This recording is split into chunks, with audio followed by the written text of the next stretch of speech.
ओम शांति, ओम शांति। कल सभी ने योग किया? कितने घंटे किया?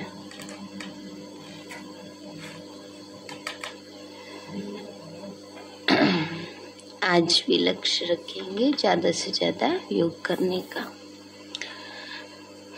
आज प्यारे बाबा के 17 तारीख के महावाक्य हैं। बाबा बोले, मीठे बच्चे प्यार से मुरली सुनो और सुनाओ। ज्ञान रत्नों से अपनी झोली भरपूर करो, तब भविष्य में राज्य अधिकारी बनेंगे। मीठे बच्चे प्यार से मुरली सुनो और सुनाओ। ज्ञान रत्नों से अपनी झोली भरपूर करो, तब भविष्य में राज्य अधिकारी बनेंगे। प्रश्न है, शिव बाबा को भोलानाथ क्यों कहा गया है? बाबा बोले, क्योंकि शिव बाबा सब बच्चों की बिगड़ी को 1 सेकंड में बना देते हैं। कहते भी हैं, राजा जनक को सेकंड में जीवन मुक्ति मिली, तो एक जनक की बात नहीं है। तुम सबको बाप 1 सेकंड में जीवन मुक्ति दे देते हैं, भारत की बिगड़ी को बना देते हैं, दुखी बच्चों को सदा के लिए सुखी बना देते हैं। इसलिए उन्हें सब भोलानाथ कहकर याद करते हैं। शंकर को भोलानाथ नहीं कहेंगे ना। बाबा ने कहा, शंकर को भोलानाथ नहीं कहेंगे। गीत है, भोलेनाथ से निराला कोई और नहीं, बिगड़ी को बनाने वाला कोई और नहीं। ओम शांति। भोलानाथ बाप का बच्चों प्रति पहले पहले डायरेक्शन है कि भोलानाथ की याद में रहो।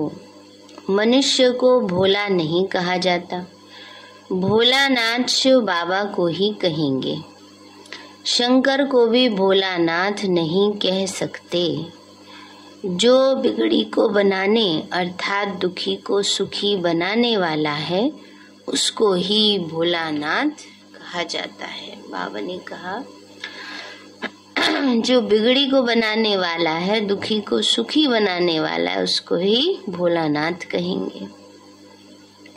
बिगड़ी भी भारतवासियों की है, तो भारत की बिगड़ी को बनाने वाला भी जरूर भारत में ही आएगा ना। बिगड़ी को बनाने की युक्ति सेकंड में बतलाते हैं। बाबा बिगड़ी को बनाने की युक्ति सेकंड में बतलाते हैं। बाबा ने कहा, बच्चे जनक को भी युक्ति दी थी, बिगड़ी भी कोई एक की नहीं बनती। अगर जनक की बिगड़ी बनाई और उसने जीवन मुक्ति पाई, तो जरूर राजधानी होगी, उनके साथ बहुतों को जीवन मुक्ति मिली होगी। भारतवासी यह भी समझते हैं कि भारत जीवन मुक्त था। जीवन मुक्त कहा जाता है स्वर्ग को, जीवन बंध कहा जाता है नरक को। ये है राजयोग। राजयोग से ही राजाई की स्थापना होती है, एक जनक की बात नहीं। भगवान ने राजयोग सिखाया तो राजाई भी दी है। बरोबर देखते हैं सतयुग के लक्ष्मी नारायण ने राजाई कैसे पाई। अभी तो है कलयुग, प्रजा का प्रजा पर राज्य स्थापन हो चुका है। ये है पंचायती राज्य, इसके बाद है सतयुग। तुम जानते हो, लक्ष्मी नारायण ने आगे जन्म में ऐसा कर्तव्य किया है, तब तो सूर्यवंशी राजाई पाई है। फिर है चंद्रवंशी, वह तो राज्य की ट्रांसफर होती है। बाबा ने कहा, बच्चे लक्ष्मी नारायण ने आगे जन्म में ऐसा कर्तव्य किया, ऐसा पुरुषार्थ किया, तब तो लक्ष्मी नारायण बने ना, तब तो राजाई मिली। तो बाबा कहते हैं बच्चे, पहले है सूर्यवंशी, राजाई पाई, फिर है चंद्रवंशी। वह तो राज्य की ट्रांसफर होती है। तुम जानते हो गीता है सर्वोत्तम धर्म शास्त्र, जिससे 3 धर्म स्थापन होते हैं और हर एक धर्म का शास्त्र एक ही होता है ना। बाबा ने कहा 3 धर्म स्थापन होते हैं, ब्राह्मण, देवता, क्षत्रिय। बाबा ने कहा बच्चे, संगम का भी एक ही शास्त्र है, महिमा भी गीता की ही है, जिससे सबकी सदगति होती है। तो सदगति करने वाला एक ही है। गीता में बरोबर रुद्र ज्ञान यज्ञ का भी वर्णन है, जिससे इस पुराने नरक का विनाश होता है और स्वर्ग की स्थापना भी होती है। इसमें मूंझने की तो बात ही नहीं है। बाबा ने कहा इसी से ही एक धर्म की स्थापना हो रही है। बाबा ने कहा इसमें मूंझने की बात नहीं। बाबा ने समझाया है, पहले पहले बाप का परिचय देना है कि विश्व में स्वर्ग की स्थापना करने वाला विश्व का मालिक ठहरा, वो है सबका बाप। फिर यह लक्ष्मी नारायण है विश्व का मालिक। उनको जरूर शिव बाबा ने राज्य दिया होगा। अभी तो कलयुग है, भारत कौड़ी जैसा है, कर्ज बढ़ता जा रहा है, इसीलिए सोना लेने का भी प्रबंध करते रहते हैं। बाबा ने कहा भारत जो हीरे जैसा था, सोने की चिड़िया था, वो कौड़ी जैसा हो गया है। भारत कर्ज बढ़ता जा रहा है, लोन लेते रहते हैं ना और देशों से। तो बाबा ने कहा भारत फिर से हीरे जैसा कैसे बनेगा? लक्ष्मी नारायण को स्वर्ग की राजाई मिली है ना, तो यह भी तुम बच्चे ही जानते हो। गालियां तो खाना ही है। भारत में देवताएं भी गाली खाते आए हैं और देश वाले तो बहुत महिमा करते हैं।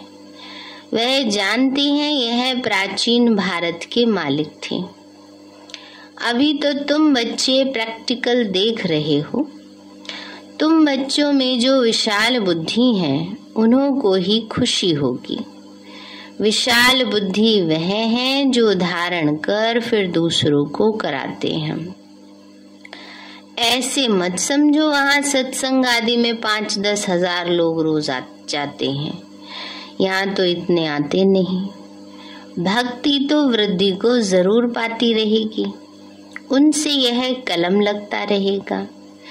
जिन्होंने कलम पहले समझा है वही इन बातों को समझ सकते हैं ना। बाबा ने कहा ये नहीं सोचना चाहिए कि वहाँ तो ढेर आते हैं, यहाँ थोड़े क्यों है यहाँ थोड़े? क्योंकि भक्त तो बहुत होते हैं, लेकिन मंदिर में मूर्तियाँ कितनी होती हैं? गिनी चुनी, है ना। मंदिर में मूर्तियाँ थोड़ी अथाह होती हैं, है ना। इसी प्रकार बाबा तो मंदिर की मूर्तियाँ बना रहा है, मंदिर लायक बना रहा है। बाबा भक्त नहीं बना रहे हैं, तो थोड़े होंगे ना। बाबा ने कहा भक्ति तो वृद्धि को जरूर पाती रहेगी, उनसे यह कलम लगता रहेगा। जिन्होंने कल्प पहले समझा है वही इन बातों को समझ सकते हैं। लोग तो कथा सुनाते हैं और सुनने वाले सुनकर घर चले गए बस। यहाँ तो कितनी मेहनत करनी पड़ती है, पवित्रता पर कितने हंगामे होते हैं। गवर्नमेंट भी कुछ नहीं कर सकती। यह पांडव गवर्नमेंट तो गुप्त है। अंडरग्राउंड सेना एक नाम है।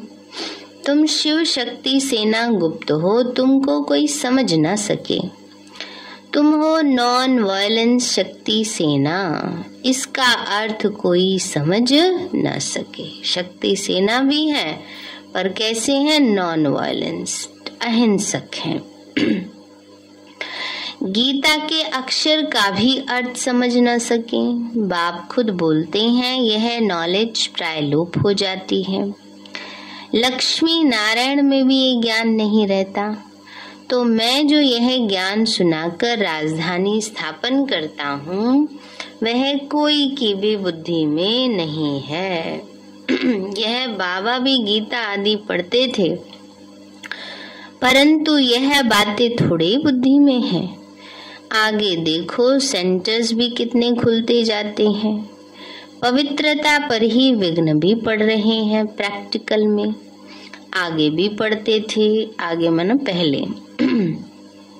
तो उन गीता पाठशालाओं में विघ्न की बात नहीं रहती। भक्ति में भी गीता पाठशाला होती है ना, जैसे यहाँ शाहदरा में भी है एक गीता पाठशाला, गीता भवन बनाया हुआ है ना।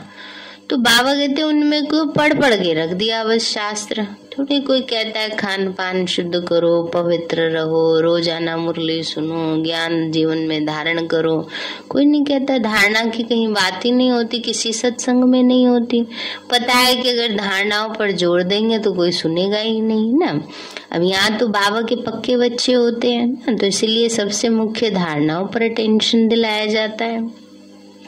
उसी पर फिर बाबा कहते विघ्न पड़ते हैं। बाबा ने कहा यहाँ तो तुम ब्रह्मा कुमार कुमारी बनते हो, यह अक्षर तो गीता में भी नहीं है। यह भी समझ की बात है।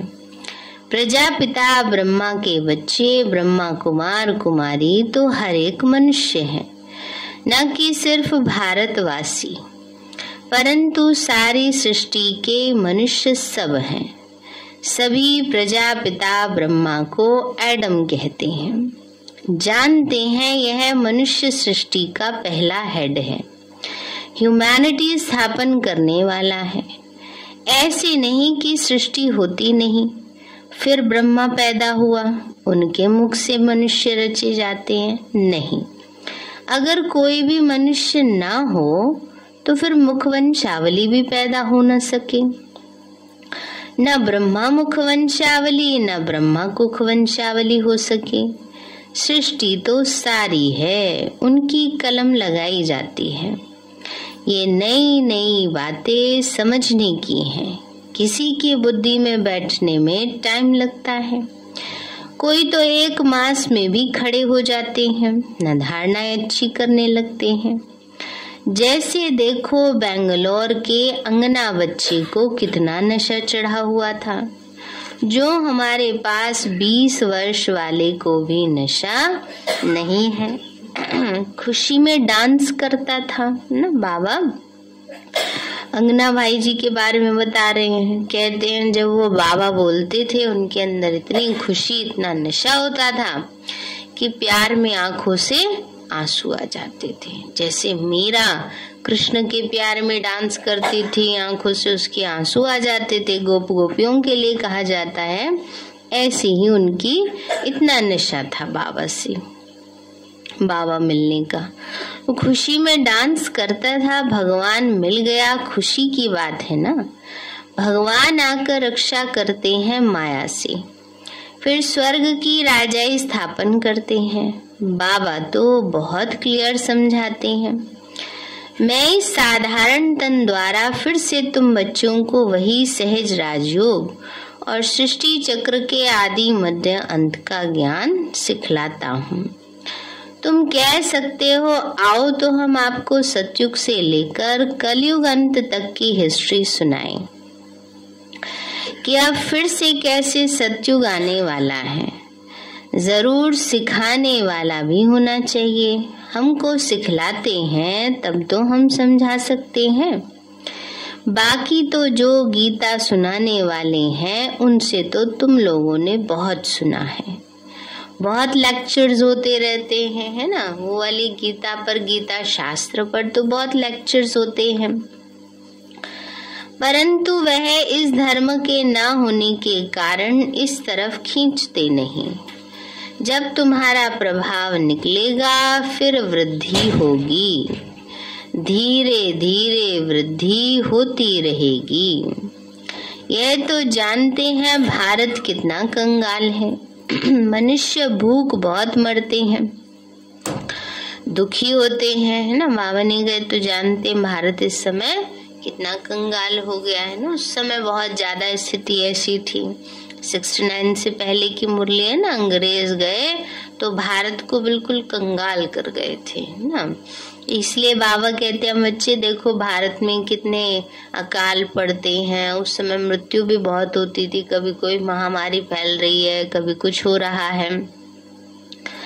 तो बाबा ने कहा भगवान की भक्ति करते ही है कि आकर दुख से छुड़ाओ। तुम बच्चे जानते हो सुखी सृष्टि कब होती है। यहाँ तो तुम बच्चों की झोली भर रही है इन अविनाशी ज्ञान रत्नों से। आगे तो सब सुनते सुनाते थे, परंतु उसमें झोली भरने का प्रश्न नहीं था, क्योंकि एक कान से सुनते दूसरे से निकाल देते। ये थोड़ी था कि हाँ धारण करनी है बातें। बाबा ने कहा उसमें झोली भरने का प्रश्न ही नहीं। झोली अभी सिर्फ तुम्हारी भर रही है, और जो टेप से सुनेंगे। कौन है? मोहन। अच्छा भाई जी, ओम शांति।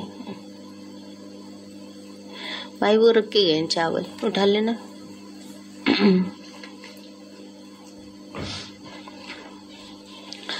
तो बाबा कहते हैं बच्चे झोली अभी सिर्फ दुनिया भर तुम्हारी भर रही है। जो टेप सुनेंगे व मुरली पढ़ेंगे व सुन रहे होंगे वह भी झोली भर रहे हैं, है ना। बाबा ने कहा वो भी क्या कर रहे हैं? झोली भर रहे हैं।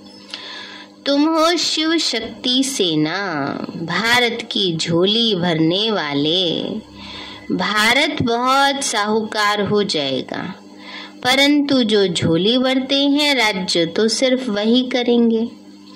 भारत सोने की चिड़िया थी, फिर बन जाएगी, सभी सुखी होंगे, है ना। बाबा ने कहा बच्चे भारत सोने की चिड़िया थी, फिर सभी सुखी हो जाएंगे ना, फिर से सोने की चिड़िया बन जाएगा।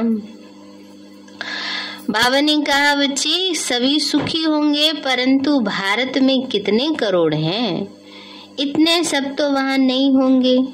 जो झोली भरते हैं राज्य भाग्य भी वही करेंगे। तो बाबा ने कहा बच्चे जो झोली भर रहे हैं राज्य भाग्य भी वही लेंगे। इतने सब जो मुरली सुनते हैं बाबा की प्यार से, मुरली नहीं है, ये तो रतन है जो जन्म जन्म के लिए हमें मालामाल करते हैं। इसलिए दादी कहती थी कि मुरली ज्ञान रत्नों से खेलना चाहिए। कहीं ऐसे दादी के सामने मुरली सुनते थे ना, जैसे उदास निराश बैठे बस सुन रहे हैं, काम उतार रहे हैं जैसे, है ना। तो दादी एक एक वर्ड पर अंदर से खुश होती थी ना, दादी प्रकाशमणि जी। और जैसे रत्नों से बच्चे जैसे खेलते हैं तो उतना कितना उनका चेहरे पर खुशी झलकती है, ऐसे खुश रहती थी। तो बाबा कहते हैं बच्चे इतने तो सब वहां नहीं होंगे। जो झोली भरते हैं राज्य भाग्य तो वही लेंगे। इसमें मूंझने की तो बात ही नहीं कि कैसे होंगे। अरे इन लक्ष्मी नारायण को देखो ना, वह सतयुग के मालिक है, स्वर्ग का रचयिता है शिव बाबा, और यह लक्ष्मी नारायण सतयुग के मालिक हैं। जरूर आगे जन्म में पुरुषार्थ किया है, आगे वाला जन्म होगा संगम पर। संगम कल्याणकारी है ना, क्योंकि संगम युग पर ही दुनिया बदलती है। तो जरूर कलयुग और सतयुग के बीच में ज्ञान दिया होगा, तो सो अब फिर से दे रहे हैं। फिर कोई कहे कि निराकार परमात्मा कैसे आकर राजयोग सिखलाएंगे, तो तुम त्रिमूर्ति दिखाओ, त्रिमूर्ति का चित्र दिखाओ। ब्रह्मा द्वारा स्थापना, शंकर द्वारा विनाश और विष्णु द्वारा पालना, है ना। तो बाबा ने कहा ऐसे बताओ कैसे परमात्मा परिवर्तन करते हैं। बाबा ने कहा तो जो स्थापना करेंगे वही पालना भी करेंगे। जैसे क्राइस्ट ने स्थापना की, फिर पालना के लिए पोप भी जरूर उनको बनना पड़े। वापस तो कोई जा न सके, पालना जरूर करनी है, पुनर्जन्म लेना ही है, नहीं तो सृष्टि बढ़े कैसे। जबकि सतयुग त्रेता में पहले देवताओं का राज्य था, तो सबसे जास्ती आदमशुमारी जरूर इन्हों की होनी चाहिए। फिर क्रिश्चियंस की जास्ती क्यों है, फिर लाखों वर्ष की तो कोई बात ही नहीं। ये सब बातें समझेंगे वही जो अपने घराने के होंगे। औरों को तीर लगेगा ही नहीं, भले ये ज्ञान का तीर है ना। बाबा कहते हैं भले किसी को भी ले आओ तो ज्ञान बाण लगाएं। बाबा कहते हैं भले किसको भी ले आओ तो उसको ज्ञान बाण लगाएं, है ना। बाबा कहते किसी नई आत्मा को लेकर आओ फिर उसको ज्ञान सुनाए। होगा ब्राह्मण कुल का तो तीर लगेगा। ब्राह्मण कुल की आत्मा नहीं होगी, देव देवता बनने वाला नहीं होगा, वो कहेंगे ठीक है अच्छा तो है, लेकिन हम ऐसे बने ये नहीं कहेंगे, है ना। तो बाबा ने उसको तीर लगेगा। शास्त्रों में दिखाते हैं लड़ाई में यादव कौरव मारे गए। पांडव 5 थे, फिर हिमालय में जाकर गल मरे। अब ऐसे तो हो नहीं सकता, गाया भी जाता है जीव घाती महापापी। आत्मा का कभी घात नहीं होता, आत्मा खुद जाकर शरीर का घात अथवा विनाश करती है। अब पांडव जिन्हों को श्रीमत देने वाला परमात्मा था वो जाकर पहाड़ों पर गले, ये तो हो नहीं सकता। अच्छा वह तो 5 पांडव थे, बाकी और पांडव कहाँ गए? सेना तो दिखाई नहीं। तुम जानते हो विनाश कैसे होगा, तुम देखेंगे भी। तुम बच्चों को साक्षात्कार भी बहुत होंगे। शुरू में तुमको बहुत साक्षात्कार होते थे, कभी लक्ष्मी का कभी नारायण को इनवाइट करते थे, कितने साक्षात्कार होते थे। फिर पिछाड़ी के टाइम जब हाहाकार होगा तब फिर तुमको साक्षात्कार होंगे। हंगामे होंगे तो तुम बच्चे आकर यहाँ इकट्ठे होंगे, इसलिए मधुबन में जास्ती मकान बनाते रहते हैं। फिर तुम बच्चों को इन साक्षात्कार से खुशी में लाते रहेंगे। परंतु मासी का घर नहीं है जो सब यहाँ आ जाए ना, क्योंकि उस समय देखो कैसे विघ्न है। अब देखो सबकी टिकटें बनी हुई हैं, लेकिन कोरोना फैल गया, स्थितियां बदल गई। बाबा कहते लास्ट में ट्रेन भी, बीच में तो ट्रेन ही बंद हो गई थी ना, ट्रेनें बंद हो जाएंगी तो कैसे जाएंगे फिर ना। इसलिए जहां भी है स्थिति अपनी अच्छी होनी चाहिए ना। तो बाबा ने कहा बच्चे मासी का घर नहीं है, सब पहुंच जाएं। जो सपूत बच्चे बाबा के मददगार होंगे वही आएंगे। अगर पांडवों के गलने की बात होती तो फिर मकान ही क्यों बनाते। बाबा ने कहा थोड़ी वहां बैठे बैठे गल जाएंगे। गलना तो किससे है? गलना तो देह अभिमान से है। जो जितना गलता है उतनी ऊंचे पद की प्राप्ति करता है। सेकंड में आ जाता है देह अभिमान छोटी छोटी बातों पर। फिर मकान ही क्यों बनाते? कोई भी बात में मूंझते हो तो अनन्या बच्चों से पूछ सकते हो, नहीं तो यह ब्रह्मा बाबा बैठा है, यह नहीं बता सकता तो बड़ा शिव बाबा बैठा है। यह तो समझाया है कि अभी कुछ समझने का बाकी है। सारे चक्र का राज ही बाबा समझाते रहते हैं। कितनी पॉइंट्स निकलती रहती हैं। अजुन टाइम पड़ा है तो जरूर और भी समझाना होगा, परंतु पहले मूल बात यह जरूर लिखाना है, एकदम ब्लड से लिखवाना है कि हमको निश्चय है कि बरोबर परम पिता परमात्मा पढ़ाते हैं। ऐसे नहीं सिर्फ लिखने से बदल जाते हैं। कहते हैं हमने तो ऐसे ही लिख दिया, जास्ती कोई से माथा नहीं मारना है। कई फिर लिख भी देते हैं, बाबा कहते हैं बच्चे, और फिर थोड़े दिन बाद बदल जाते हैं। तो केवल ऐसे ऊपर से दिखाने के लिए नहीं लिखना है।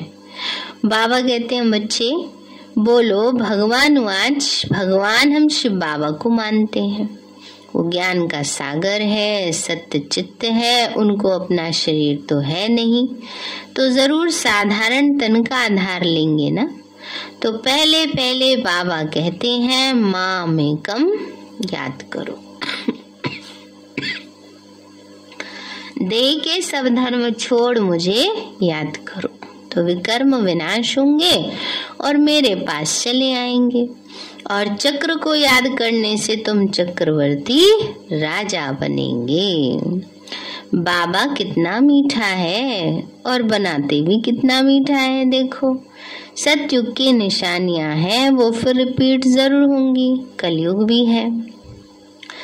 अभी तुम राजयोग सीख रहे हो, विनाश कहाँ है? सामने खड़ा है। और क्या सबूत देंगे? सबूत तो दिख रहे हैं। बाबा ने कहा खिड़की भी नहीं खोल सकेंगे, घर से बाहर नहीं निकल सकेंगे। हो गया ना, कितने सारे मिसाइल्स बन गए, तैयार खड़ी हैं सारी सेनाएं। बाबा ने कहा और क्या सबूत चाहिए? अच्छा, मीठे मीठे सिक्के लदे बच्चों प्रति माता पिता बाप दादा का याद प्यार और गुड मॉर्निंग।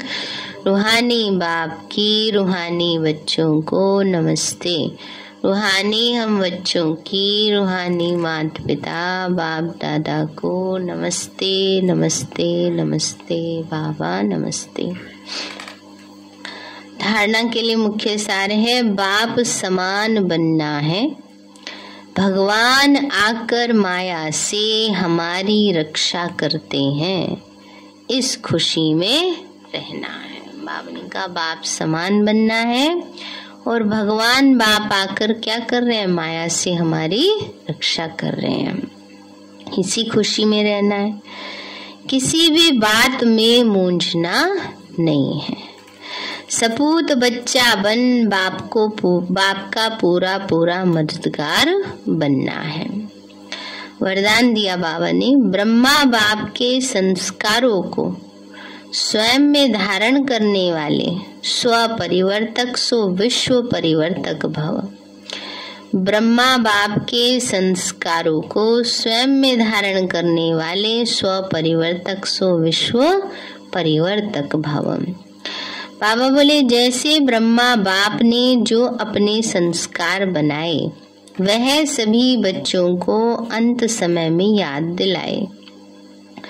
निराकारी, निर्विकारी और निरहंकारी, तो यह ब्रह्मा बाप के संस्कार ही ब्राह्मणों के संस्कार नेचुरल हों। सदा इन्हीं श्रेष्ठ संस्कारों को सामने रखो। सारे दिन में हर समय के हर कर्म के समय चेक करो कि तीनों ही संस्कार इमर्ज रूप में है। बाबा ने कहा सारे दिन में चेक करो, तीनों ही संस्कार इमर्ज रूप में है, निराकारी, निर्विकारी, निरहंकारी।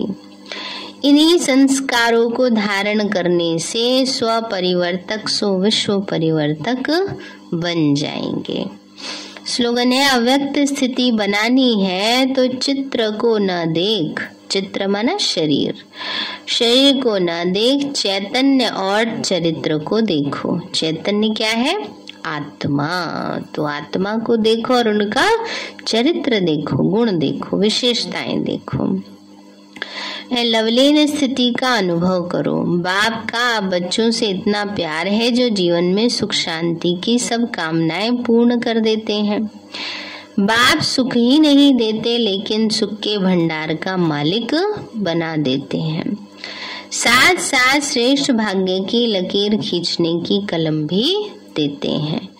जितना चाहे उतना भाग्य बना सकते हो, यही परमात्मा प्यार है, इसी प्यार में समाये रहो ना। बाबा ने कहा यही परमात्मा प्यार है और इसी प्यार में समाये रहो। सारे हैं, मीठे बच्चे प्यार से मुरली सुनो और सुनाओ, ज्ञान रत्नों से अपनी झोली भरपूर करो, तब भविष्य में राज्याधिकारी बनेंगे। प्रश्न है, शिव बाबा को भोलानाथ क्यों कहा गया है? बाबा बोले क्योंकि शिव बाबा सब बच्चों की बिगड़ी को 1 सेकंड में बना देते हैं। कहते भी हैं राजा जनक को सेकंड में जीवन मुक्ति मिली, तो एक जनक की तो बात नहीं है। तुम सबको बाप 1 सेकंड में जीवन मुक्ति दे देते हैं, भारत की बिगड़ी को बना देते हैं, दुखी बच्चों को सदा के लिए सुखी बना देते हैं। इसीलिए उन्हें सब भोलानाथ कहकर याद करते हैं। शंकर को भोलानाथ नहीं कहेंगे। गीत है, भोलेनाथ से निराला कोई और नहीं, बिगड़ी को बनाने वाला कोई और नहीं। अच्छा, ओम शांति। आज भी सभी योग करें और कल का भी सभी ध्यान रखें। कल हम सभी के लिए बहुत विशेष दिन 18 जनवरी प्यारे बाबा का अव्यक्त स्मृति दिवस है और हम सभी जल्दी जल्दी बाप समान स्थिति को प्राप्त करें, फरिश्ता बन जाएं। इसी बात का लक्ष्य रखते हुए हम सबको पुरुषार्थ करना है। चलो अभी मीठे बाबा, आपने हमें सब कुछ दिया, आपका पदम गुणावार शुक्रिया। प्यारे बाबा, आप हमें ज्ञान गुणों शक्तियों वरदानों और सद्बुद्धि से भरपूर करते हो, आपका बार बार शुक्रिया। मीठे बाबा, आपने मुझ आत्मा को, इस सेवा स्थान को, विश्व की सर्वात्माओं को निर्विघ्न बनाया, आपका बार बार शुक्रिया। प्रकृति के पांचों तत्वों का भी शुक्रिया, साइंस के साधनों का भी शुक्रिया, लौकिक अलौकिक परिवार का भी शुक्रिया। हे तन, तुम्हारा भी शुक्रिया। विश्व की सर्वात्माओं का और ब्रह्मांड की सारी शक्तियों का सब प्रकार का सहयोग देने के लिए शुक्रिया। मीठे बाबा, मुझ आत्मा ने जाने अनजाने में जिन भी आत्माओं को मनसा वाचा कर्मणा दुख दिया है, मैं उन सभी से क्षमा चाहती हूँ। मुझे क्षमादान दिलाओ। और जिन आत्माओं ने मुझे दुख दिया है, विघ्न रूप बने हैं, मैं उन सभी को दिल से क्षमा करती हूँ। सबका कल्याण हो, सबको सुख शांति सद्बुद्धि मिले और बाबा के सेंटर की सेवाएं खूब बढ़ती जाएं। शिव बाबा से सारी शक्तियां मुझ आत्मा में समा रही हैं, पूरे शरीर में फैल रही हैं, पूरे घर में फैल रही हैं, पूरे देश पूरी दुनिया में फैल रही हैं। सब प्रकार के वायरस नष्ट होते जा रहे हैं। मैं आत्मा परम धाम में चमकती हुई मणि हूँ। सतयुग में पावन देवताई शरीर में पहले नंबर जन्म में रॉयल फैमिली में हूँ। मैं अष्टभुजाधारी देवी दुर्गा हूँ। विघ्न विनाशक गणेश हूँ। मैं बाबा की छत्र छाया में पलने वाली सर्वश्रेष्ठ ब्राह्मण आत्मा हूँ। मैं फरिश्ता हूँ। मेरे साथ सब कुछ बहुत अच्छा होगा। मेरे साथ सब कुछ बहुत अच्छा होगा। मेरे साथ सब कुछ बहुत अच्छा होगा। मेरे साथ सब कुछ बहुत अच्छा होगा। वाह रे मैं, वाह मेरा श्रेष्ठ भाग्य, वाह बाबा। ओ